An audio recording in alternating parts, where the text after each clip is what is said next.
اعوذ باللہ من الشیطان الرجیم بسم اللہ الرحمن الرحیم لک الحمد یا اللہ ولک الحمد یا رسول اللہ صلی اللہ تعالی علیہ وآلہ وسلم اللہم ربنا افتح علینا حکمتک وانشر علینا رحمتک یا ذا الجلال والاکرام اللہم رب زدنی علما اللہم رب انی اسألک علما نافعا ورزقا طیبا وعملا متقبلا۔ محترم عزیز طلبہ،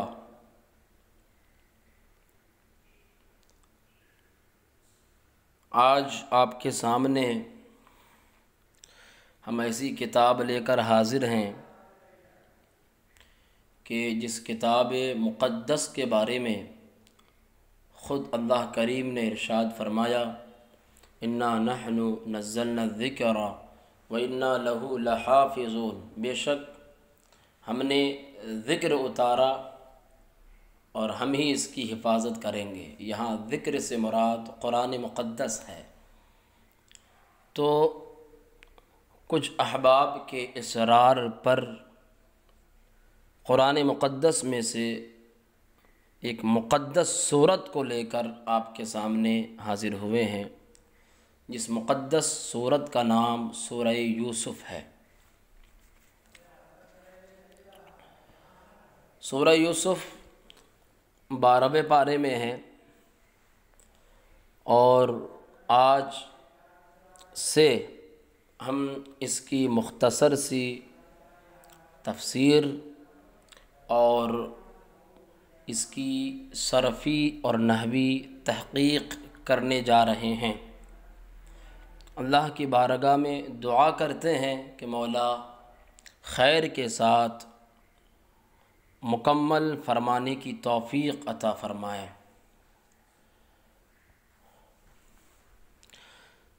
سبق کو شروع کرنے سے پہلے ایک بات کی وضاحت ضروری سمجھتا ہوں، اور وہ یہ ہے کہ میں کوئی بڑا عالم دین نہیں ہوں، نہ بڑا مفسر ہوں، بلکہ ایک ادنا سا طالب علم ہوں، اور قرآن مقدس کی تفسیر کرنے کے لیے امام جلال الدین سیوطی نے بہت سارے علوم کو شمار کیا ہے۔ میں ان تمام علوم کا حامل نہیں ہوں اور نہ اتنے علوم جانتا ہوں، تو میں تفسیر کرنے کے لائق نہیں ہوں۔ البتہ میں ناقل کی حیثیت سے آپ کے سامنے حاضر آیا ہوں۔ ہمارے بزرگوں نے اپنی کتابوں میں جو کچھ لکھا اور جو قرآن مقدس کی تفسیر بیان کی اور جو مرادات بیان کیے، وہ میں آپ کے سامنے ایک ناقل کی حیثیت سے حاضر ہوں، اور ایک ناقل کی حیثیت سے وہ تمام باتیں میں آپ کے سامنے پیش کروں گا۔ تو میں کوئی مفسر نہیں، بس ایک ناقل کی حیثیت سے آپ کے سامنے حاضر آیا۔ اور اتنی سی وضاحت کے بعد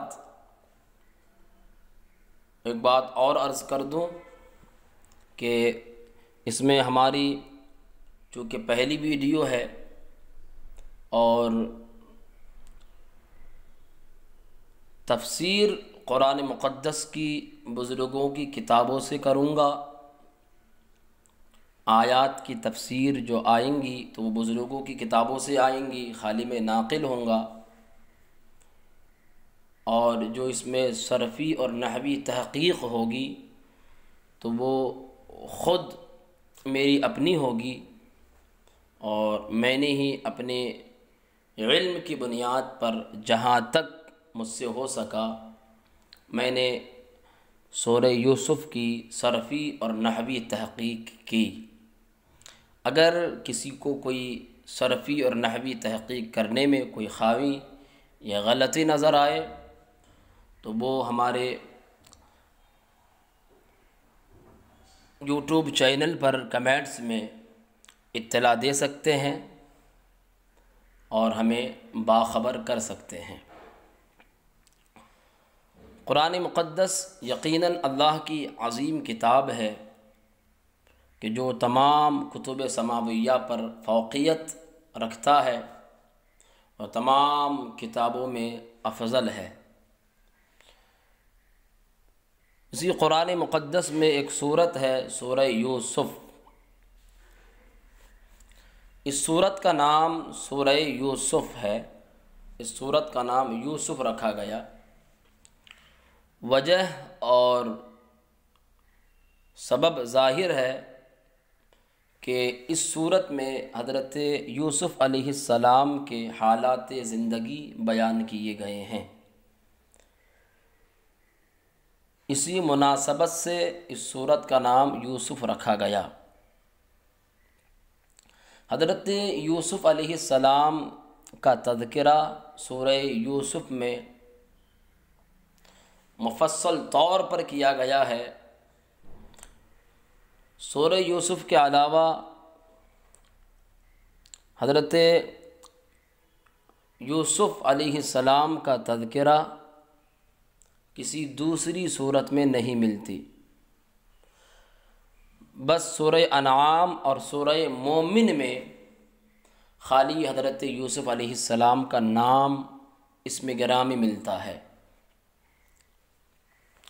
اور ان تین صورتوں کے علاوہ بقیہ دوسری صورتوں میں حضرت یوسف کا نہ تذکرہ ہے اور نہ ان کا نام ہے۔ سورہ یوسف جمہور علماء کے مطابق، جمہور مفسرین کے مطابق ترتیب نزول کے اعتبار سے اس کا نمبر 53 ہے۔ سورہ ہود کے بعد یہ سورہ یوسف نازل ہوئی۔ یہ سورت مکی ہے۔ حضرت ابن عباس رضی اللہ تعالی عنہ سے مروی ہے کہ سورہ یوسف مکے میں نازل ہوئی۔ اسی طرح حضرت عبداللہ ابن زبیر کا بھی قول ہے، وہ فرماتے ہیں کہ سورہ یوسف مکے میں نازل ہوئی۔ بعض حضرات کا یہ قول ہے کہ سورہ یوسف ہجرت سے پہلے نازل ہوئی۔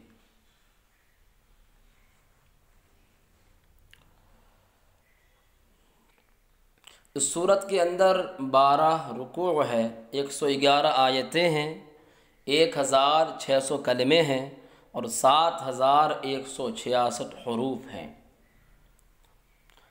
قرآن مقدس کی جب بھی تفسیر کی جاتی ہے تو ایک بات ضرور بیان کی جاتی ہے، وہ ہے شان نزول۔ یاد رکھیے قرآن مقدس میں 2 طرح کی آیات ہیں۔ قرآن مقدس میں ایک طرح کی آیات وہ ہیں کہ جن کو ابتداء نازل کیا گیا اور وہ کسی خاص سبب، کسی خاص واقعے کے ساتھ مربوط نہیں، کسی خاص واقعے کے ساتھ اس کا کوئی تعلق نہیں۔ وہ آیات محض مخلوق کی ہدایت کے لیے نازل کی گئی۔ اس طرح کی آیات قرآن مقدس میں بکثرت پائی جاتی ہے۔ قرآن مقدس میں دوسری قسم کی آیات وہ ہیں جو کسی خاص سبب اور کسی خاص واقعے کے ساتھ مربوط ہے، یا کسی سوال کے جواب میں اتاری گئی۔ تو انہی اسباب اور واقعات کو مفسرین کے اصطلاح میں سبب نزول اور شان نزول کہا جاتا ہے۔ جو کسی خاص سبب یا کسی خاص واقعے کے ساتھ ان کا تعلق ہے یا کسی خاص سوال کے جواب میں اتاری گئی، تو انہی اسباب اور واقعات کو مفسرین کے اصطلاح میں سبب نزول اور شان نزول کہا جاتا ہے۔ بعض اوقات ایسا ہوتا ہے کہ ایک آیت کے متعدد اسباب ہو جاتے ہیں، اور بعض اوقات ایسا ہوتا ہے کہ ایک سبب کی وجہ سے متعدد آیات نازل ہو جاتی ہے۔ سورہ یوسف کا شمار دوسری قسم میں ہے، یعنی جو کسی خاص سبب یا کسی خاص واقعے کے ساتھ مربوط ہے یا کسی سوال کے جواب میں اتاری گئی، تو دوسری قسم میں سورہ یوسف کا شمار ہوتا ہے کہ کسی خاص سوال کے جواب میں سورہ یوسف اتاری گئی کہ علماء یہود نے اشراف عرب سے کہا کہ سید عالم محمد مصطفیٰ صلی اللہ تعالیٰ علیہ وآلہ وسلم سے دریافت کرو کہ اولاد حضرت یعقوب علیہ السلام ملک شام سے مصر میں کس طرح پہنچی، کیسے پہنچی، اور ان کے وہاں جا کر آباد ہونے کا سبب کیا ہوا، اور حضرت یوسف علیہ السلام کا واقعہ کیا ہے، ان کو بیان کرنے بولو۔ تو اس پر یہ سورۃ مبارکہ نازل ہوئی۔ تو یہ اس سورت کا شان نزول ہوا۔ اس سورت کی اہم غرض حضرت یوسف علیہ السلام کے قصے کو بیان کرنا ہے، اور یہ والا قصہ اس کو اللہ کریم نے احسن القصص قرار دیا کہ سب سے اچھا قصہ۔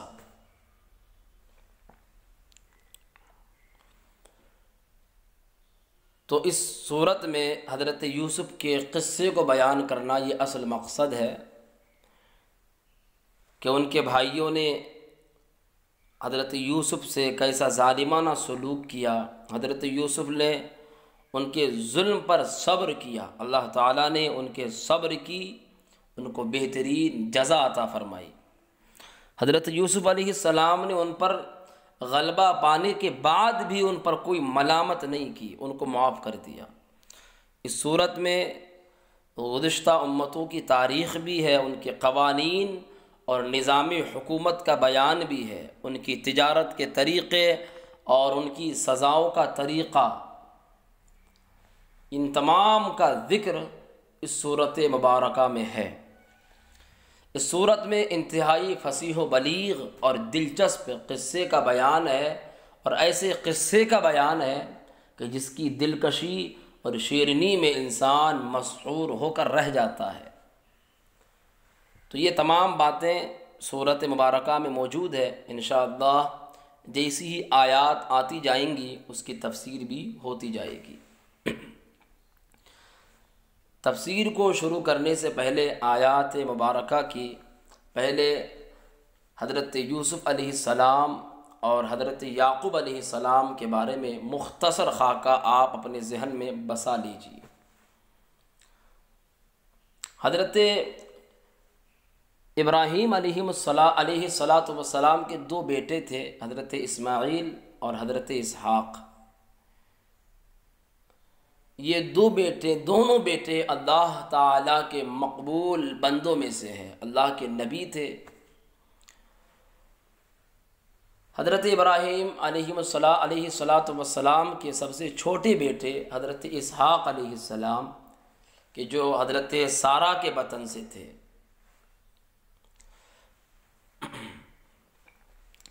حضرت اسحاق علیہ السلام کے بیٹے حضرت یعقوب علیہ السلام ہیں، اور پھر حضرت یعقوب علیہ السلام کے بیٹے حضرت یوسف علیہ السلام ہیں۔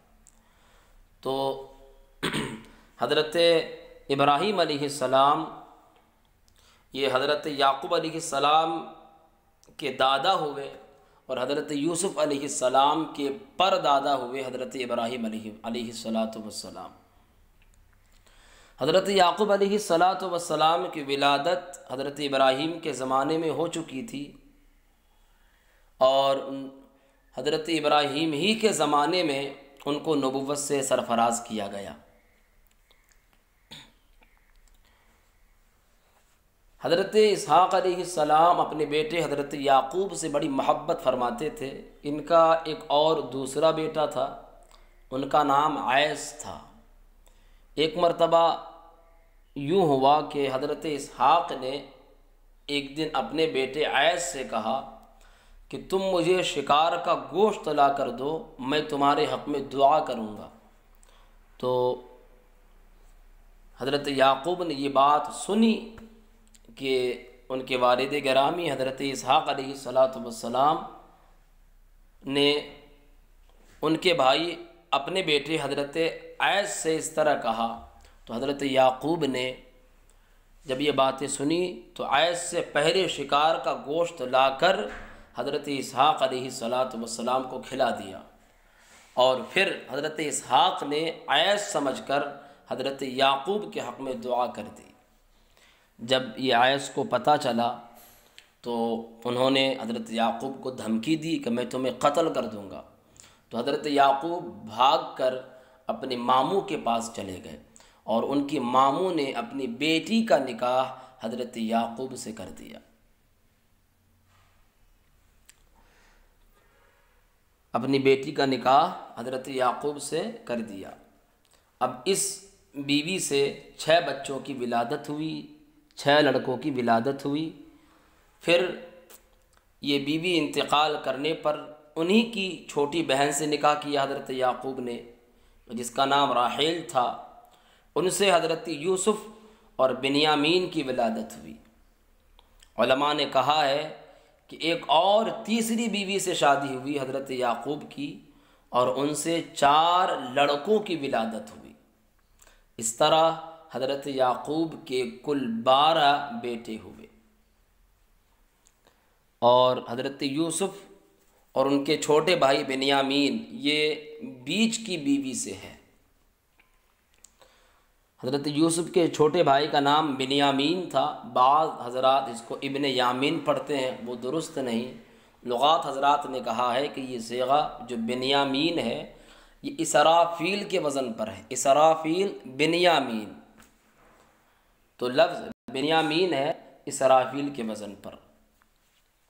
تو یہ بنیامین جو تھے یہ حضرت یوسف کے چھوٹے بھائی تھے۔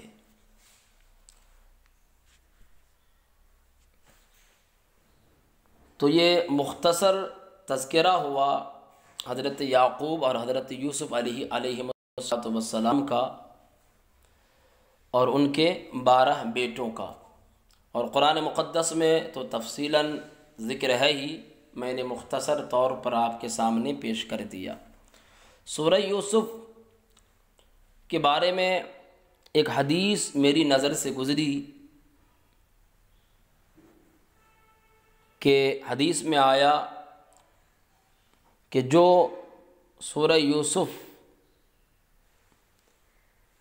اپنے ماتحتوں کو جو سورہ یوسف سکھائے اور جو مسلمان اس سورت کو پڑھے یا کسی دوسرے کو سکھائے، تو حدیث میں آیا کہ اس پر اللہ کریم سکرات موت آسان کر دیتا ہے، اور اتنی طاقت بخشتا ہے کہ وہ کسی مسلمان سے حسد نہیں کر سکتا۔ یہ سورہ یوسف سیکھنے کی برکت ہے، سکھانے کی برکت ہے، اور اسے پڑھنے کی برکت ہے۔ تو اس سورت کی ہمیں تلاوت بھی ضرور کرنی چاہیے۔ اتنی سی گفتگو کے بعد میں اس ویڈیو کو یہیں پر ختم کرتا ہوں۔ اس سے اگلی ویڈیو میں قرآن مقدس کی سورہ یوسف میں جو آیت مبارکہ ہے الف لام را، یہاں سے انشاءاللہ عز وجل اگلی ویڈیو میں تفسیر شروع ہو جائے گی۔ اور چونکہ تسمیہ یعنی بسم اللہ الرحمن الرحیم کے بارے میں ہماری بہت ساری ویڈیوز ہے یوٹیوب میں، اور تفصیلی طور پر بسم اللہ الرحمن الرحیم کے بارے میں وہاں پر بیان کیا گیا ہے، تو آپ وہ دوسری ویڈیو دیکھ سکتے ہیں۔ تو اس سے اگلی ویڈیو میں جو ہے سورہ یوسف سے ہماری انشاءاللہ عز وجل تفسیر شروع ہوگی۔